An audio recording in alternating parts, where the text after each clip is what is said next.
I was listening to something on the radio yesterday. I don't even know what it was. It was just on while I was doing the washing up.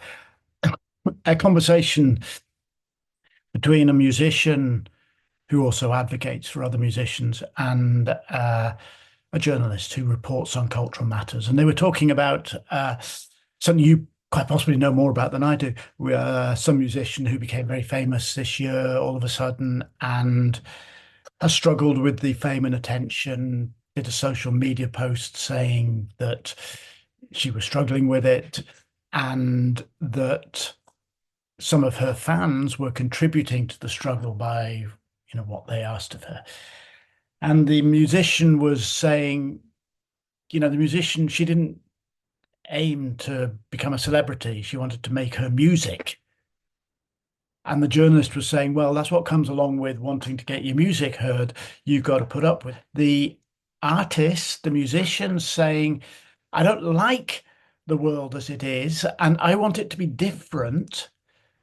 And journalists saying, tough, put up with it, adapt your behavior to conform with how things are. It's a tension we see very often in the outer world and also in our inner world.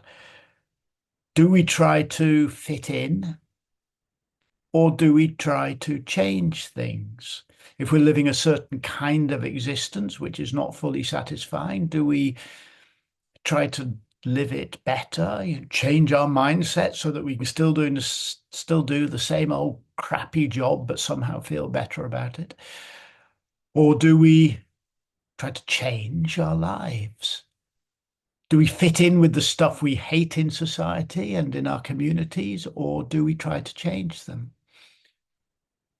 Now, of course, my sympathies are always with the artist, the radical, the revolutionary, the person who wants change, the individual. Yet I'm also a profound and absolute believer in collaboration, in the collective, in the community, in society. It's led me to have unconditional support for each individual's struggle to find her or his path. Yet we live in the world as it is. And it is both naive and counterproductive to go, well, I simply reject the world as it is. I'm going to just live in a different world because, we don't live in a different world. And if we don't connect with what's around us, we have no effect on our communities. We don't earn a living and all of those things. So how do we find this balance between our integrity, our vision, our radical desire to make the world a better place, and our need to put food on the table and meet people where they are and accept reality rather than live in a fantasy world? Well, as always, it's balance, isn't it? As an artist, you must work in the world as it is. Well, you can choose not to, but you're not going to earn any kind of living or have any kind of audience. You must work in some ways in the structures that exist.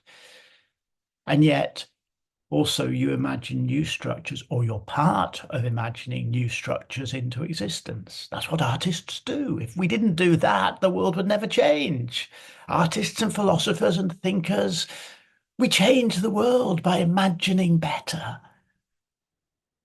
But of course, we do so from within the world. Same is true in our own lives. If you are living an unsatisfactory life right now, there are always two things to pay attention to, it seems to me. One, how can you live with your reality in more satisfying ways? That's a way of conforming to your reality. And how can you take steps now, today, to change your reality so that a year from now you are in a different reality? That's radical. That's revolutionary. So we work with what is and work towards what we imagine. And my work as a coach and my work as a mentor is about trying to help people find that balance, to deal with what is and change it towards what they would prefer it to be. I'm going to be launching my small group program, Finding Purpose Through Presence and Pleasure, or PPP as I call it. I'm going to be relaunching it again soon because I'm running it again in November and December. I'm not quite ready to do that, but if you're interested, send me a message. It just needs to say PPP. That's simple. And as soon as it is launched, I will send you information about it.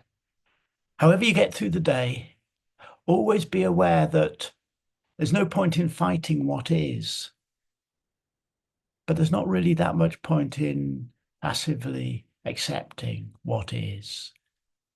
We can do both. Have a wonderful day.